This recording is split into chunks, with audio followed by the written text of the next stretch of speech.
Agjencia e Ushqimit dhe Veterinarisë ka vendosur të ndalojë deri në një kohë të pacaktuar importin e deleve dhe dhive nga Kuksi dhe Shkodra për në Kosovë.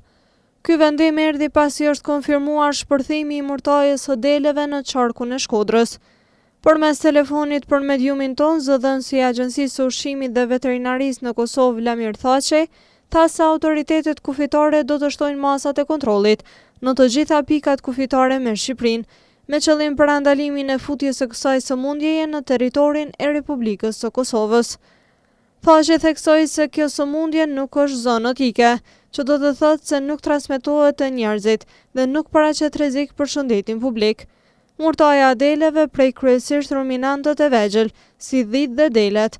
Sëmundja përhapet përmes kontaktit të drejt me kafshë të infektuara, ndërsa burimi i infeksionit janë sekrecionet dhe jashtëqitjet. Simptomat përfshin temperaturë të lartë, rrjedhje nazale, inflamacion të syve, ulje të oreksit, diare dhe ngordhje.